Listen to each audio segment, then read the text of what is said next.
வணக்கம் மக்களே. இந்த வாழ்க்கை இன்பம் துன்பம் எல்லாம் சேர்ந்தது தான் வாழ்க்கை. அது எல்லாத்துக்கும் தெரியாதா? இதெல்லாம் புதுசாக கண்டுபிடிச்சிங்க அப்படின்னு சொல்லி கேட்குறது புரியுது. ஆனாலும் இன்பம் எல்லோரும் நல்லா யோசிச்சு பாருங்க. இன்பம் வந்தால் அன்றைக்கி அப்போ எப்படி இருக்கான்? இந்த சாமியே இந்த உலகத்துலேயே நம்ம மட்டும்தான் நல்லவங்க, இந்த கடவுள் நம்மளுக்கு மட்டும்தான் உதவி செய்யுதுன்ற மாதிரி அன்றைக்கி அவ்வளோ சந்தோஷமாக எவ்வளோ பார்த்தாலும் நான் தாண்டா புண்ணியம் செஞ்சவேன், பாவமே செய்யாதவேன்ற மாதிரி எவ்வளோ ஒரு சந்தோஷமாக அப்படியே நரம்பு ரத்தம் எல்லாம் அப்படியே ஃப்ரெஷ்ஷாக இருக்க மாதிரி, இந்த உலகத்தில் நம்ம மட்டும் தான் புண்ணியம் செஞ்சுக்கின்ற மாதிரி எவ்வளோ தூரத்துக்கு சந்தோஷமாக இருக்கும். அதே இது மறுநாளும் என்றைக்கோ அடுத்த நிமிஷம் ஒரு துன்பம் வந்துச்சு வச்சுக்கோங்க, எப்படி இருக்கும்? ஆத்தாடியாக பிடிக்கான் பாரு, பக்கத்தில் பாவம் செஞ்சேன் பூரா நல்லா இருக்கேன், எனக்கு மட்டும்தான் இந்த கஷ்டம் வருது, எம்பிட்டு வேதனைப்படுறோம்.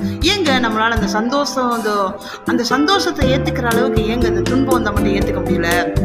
அதுதான் மனசு அப்படித்தான். சரி ரைட், நான் ஒன்றும் சொல்ல வரல. இதை ஏற்றுக்கிறதுக்குரிய பக்குவத்தை நம்ம வளர்த்துக்கிட்டு தான் தீரணும். காலம் போக போக நாட்கள் செல்ல அனுபவங்கள் வர கட்டாயமாக இன்பத்தில் ஒரு அனுபவம் கிடைக்குதுன்னா துன்பத்திலையும் ஒரு அனுபவம் கிடைக்கும் கட்டாயமாக. எந்த ஒரு துன்பமும் எந்த ஒரு இன்பமும் நிரந்தரம் இல்லை.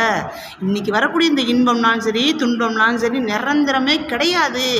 அடுத்த நிமிஷமோ நாளைக்கோ அடுத்த பொழுதோ மாறிடும், கட்டாயமாக மாறும். அது நம்மோடு இருக்காது என்பதுதான் இந்த உண்மை. மட்டும் ஓரளவுக்கு தெரிஞ்சுக்கிட்டோம் வச்சுக்கோங்களேன், அந்த துன்பத்திலேருந்து மீண்டு வந்துடலாம், இன்பத்திலேருந்து அனுபவிச்சுட்டு அப்படி மீண்டு வந்துடலாம். முடிஞ்ச வரைக்கும் ஃபாலோ பண்ணி பார்ப்போமே. நன்றி மக்களே.